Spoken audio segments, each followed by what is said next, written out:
friend, it's Becky, and welcome to day 50 of Wade in the Word. We're going to start out today with doing a Wading Deeper video because we're going to be reading in the book of Numbers today about the conquest of the Midianites. And I think it's important for us to remember who these people are and where did they come from in this long line of descendants from Abraham. So we're going to dive in a little bit deeper. We're going to wade a little bit deeper and then go and read our reading for today, Numbers 31, and it's covered up right now.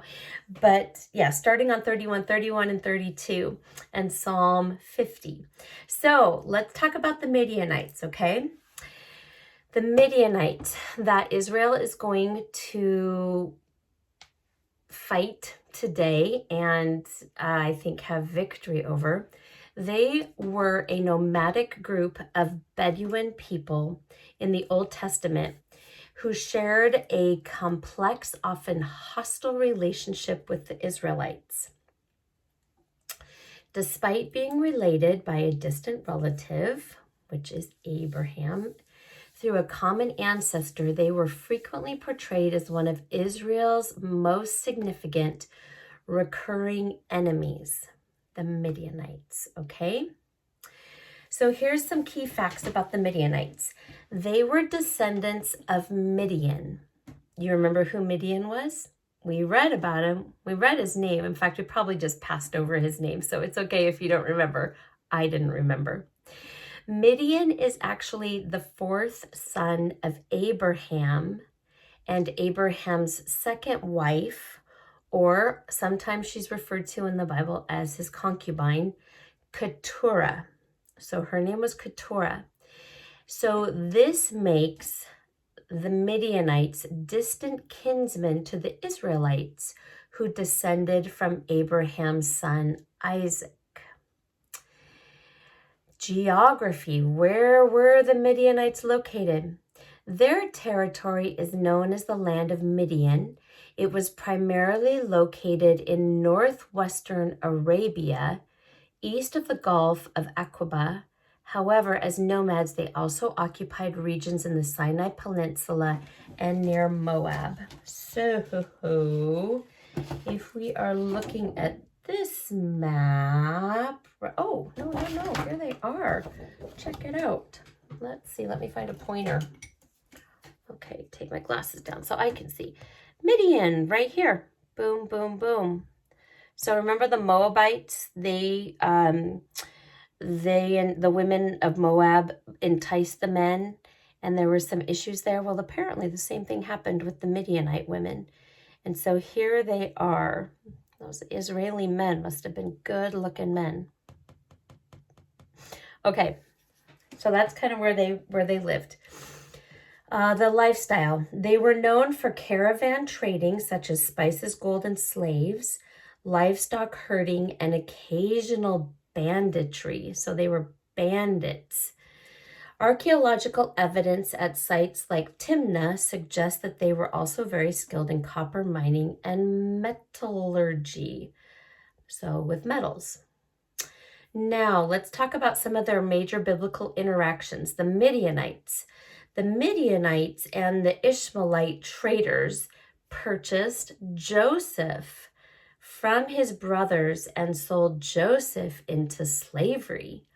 Aha! So the Midianite traders, the caravan from Midianite, they're the ones that purchased Joseph and sold him into slavery.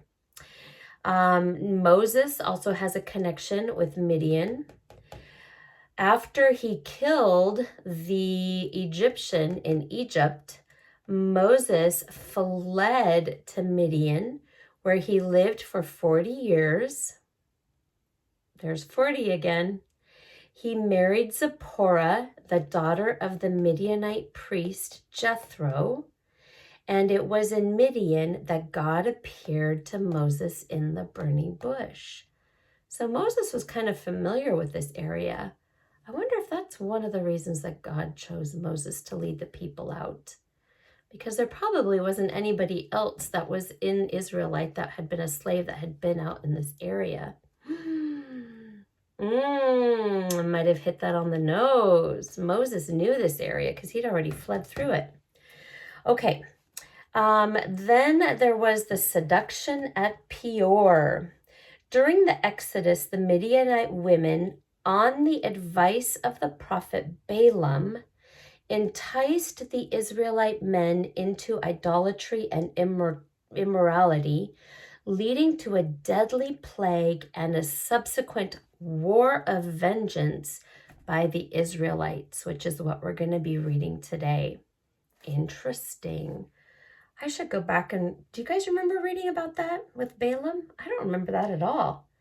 But then again, I wasn't paying attention or looking for that little fact. Now let's talk about Keturah.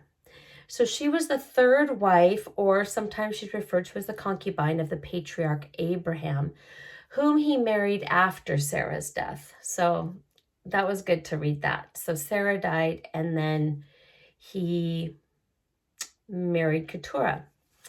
And if you want to see the reference to that, it is in Genesis 25, 1-6. So Keturah bore Abraham 6 sons. They were Zimran, Jokshan, Midian, boop, boop, boop, boop, boop, Ishbak, and Shua, who became ancestors to various Arabian tribes.